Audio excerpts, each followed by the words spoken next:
नमस्कार मंडळी, Shri Swami Samarth. Knowledge path या चॅनलमध्ये आपलं स्वागत आहे. आज आपण शारीरिक ताणतणाव आणि मानसिक ताणतणाव ह्याच्यापासून कसे लांब राहायचे, कारण हल्ली हे खूप प्रॉब्लेम यायला सुरुवात झालेली. सतत ताणाखाली माणूस राहिल्यामुळे त्याच्यामध्ये अनेक गोष्टींचं डिस्टर्बन्स येतो आहे. आरोग्याचे बरेच प्रॉब्लेम यायला सुरुवात झालेली आणि औषधांवरती खूप खर्च व्हायला सुरुवात झाली.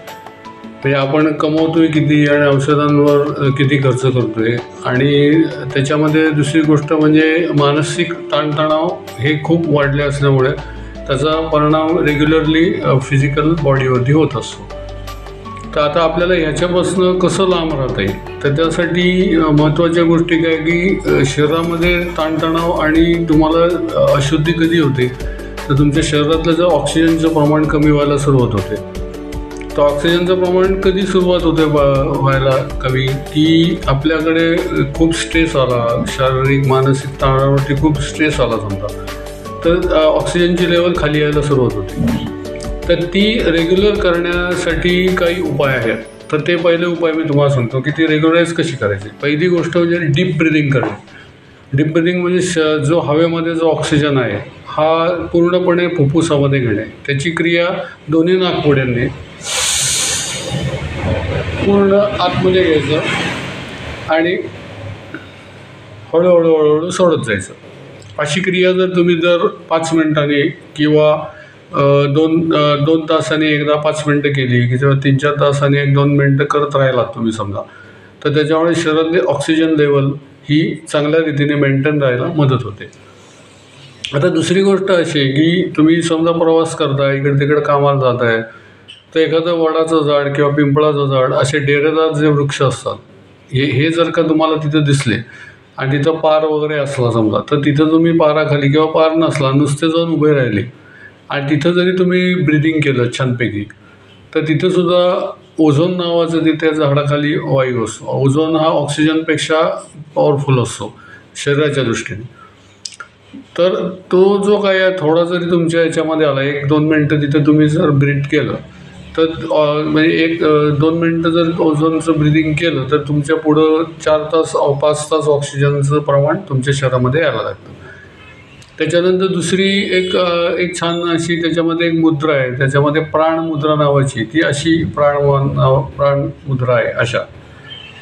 तर ही आता तुम्ही प्राणमुद्रा कुठेही कशी तुम्ही बाबा लंच झाल्यानंतर कधी आपलं आधेमध्ये जेव्हा तुम्हाला टाईम असतो कुठेही तुम्ही बसून करू शकता. आता ही जरी तुम्ही करत राहिलात तरी तुमच्या शरीरातलं जो ऑक्सिजन लेवल आहे ही छानपैकी वाढायला सुरुवात होते आणि तुमची रोगप्रतिकारक शक्ती आहे ही सुद्धा याच्यामुळं वाढायला सुरुवात होते. असे खूप छोटे छोटे उपाय आहेत की ज्याच्यामुळे ऑक्सिजनची लेवल आपल्याला शरीरामध्ये साधारणतः आपल्या शरीरामध्ये साधारण 98% 97% साधारण अशी ऑक्सिजनची लेवल असली तर आपल्याला आजारपणापासून आपण लांब राहतो.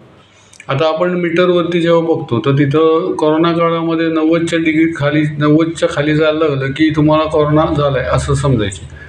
आता ती जी लेवल आहे ही आता जर का 90च्या खाली जायला लागलं तर तिथं कोरोना नाही, तिथं तुम्हाला काही फुफ्फुसामध्ये प्रॉब्लेम आला आहे, काही कफ झाला असेल वगैरे वगैरे अशा काही गोष्टी असतात. तर ती एक मेंटेन राहावी.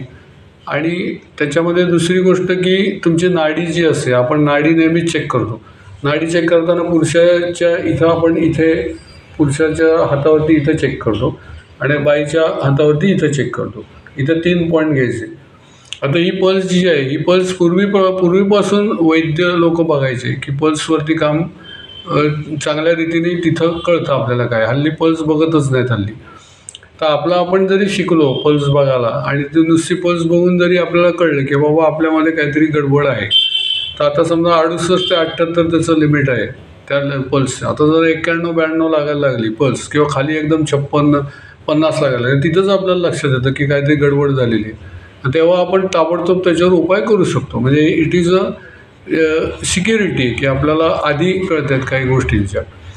तर ही गोष्ट खूप महत्त्वाची. त्याच्यानंतर आपण जे ब्रीथ करतो म्हणजे श्वास घेत असतो, तर आपण जे बोलताना श्वास घेत असतो म्हणजे असं करून श्वास घ्यायचा नाही. रेग्युलर बोलताना जो श्वास आत बाहेर जातोय तर तो श्वास बाहेर येणारा श्वास जर आपण मोजला तर तो साधारण 1 मिनिटाला 15च्या आत आहे ना, हे एवढं ॲश्युरन्स खूप महत्त्वाचं आहे. कारण तो जर ॲश्युरन्स तुम्ही जर रोजच्या रोज करत गेलात, मग सकाळी एकदा ऑक्सिजन तो चेक करायचा, ब्रीथ आणि नाडी, आणि संध्याकाळी आल्यानंतर एकदा ब्रीथ आणि नाडी चेक करायची. बस याच्यावर तुम्हाला सगळं कळेल की आपण कुठे आहोत. म्हणजे तिथं जर काही मेजर प्रॉब्लेम येणार असेल तर तिथं आपल्याला लक्षात यायला लागतं आणि वेळीच प्रिकॉशन आपल्याला घेता येतं. पुढे जो होणारा खर्च आहे की खूप मोठा काय खर्च येणारा असतो, तर तो आपल्याला वाचवण्याच्या दृष्टीने महत्त्वाचा आहे. आणि त्यापेक्षा आपले शारीरिक जे शांतता असते ही त्याच्यामध्ये येत असते. आता दुसरी गोष्ट आहे की मानसिक शांततेसाठी काय आहे, तर मन हे काय एक तर इनव्हिजिबल आहे तो ऑर्गन, तेव्हा तो कळत नाही. त्याच्यावर नियंत्रण कसं करायचं याच्यावर बरेच लोक अभ्यास करतात. रामदास स्वामींनी मनाचे श्लोक नावाचा मोठा ग्रंथ लिहून ठेवला त्याच्यासाठी. पण मन हे आजपर्यंत बऱ्याच नाहीच कळतच नाही, ते खूप तो हे आहे मोठा हे आहे. तर आता त्याच्यावरती जर आपण आपल्याकडनं काही छोटे छोटे जे उपाय केले, किंवा मेडिटेशन आहे, किंवा एका जागेवर शांत बसणे आहे, किंवा विचारांवरती नियंत्रण ठेवणे आहे, किंवा असे आपले छोटे छोटे उपाय, की बाबा आपल्याला ज्या ठिकाणी बरं वाटतं अशा ठिकाणी जाऊन बसणे, किंवा आपल्याला एखाद्या किंवा आपल्याला किंवा चांगल्यापैकी आपल्याला बोललं तर बरं वाटतं अशा माणसाचे जाऊन बोलणे, किंवा आपल्या लहान मुलं असतात आपली, लहान मुलांमध्ये जाऊन गप्पा गोष्टी करणे. ह्या ज्या काही छोट्या छोट्या ज्या गोष्टी आहेत त्याच्यातनं मनाचा ताण हा खूप कमी व्हायला मदत होते.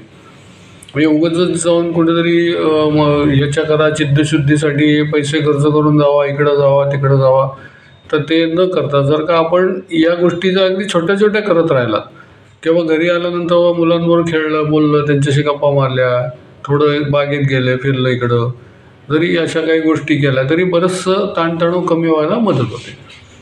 तर ह्या सर्व गोष्टी ज्या आहेत ह्या दैनंदिन जीवनामध्ये आपल्याला लागणाऱ्या गोष्टी आहेत, त्या जर का आपण फॉलो नीट केल्या तर बरंचसं आयुष्य आपलं छानपैकी जाऊ शकतं. आता हा व्हिडिओ जर तुम्हाला आवडला असेल तर या व्हिडिओला लाईक करा आणि माझ्या चॅनलला सबस्क्राईब करा. धन्यवाद.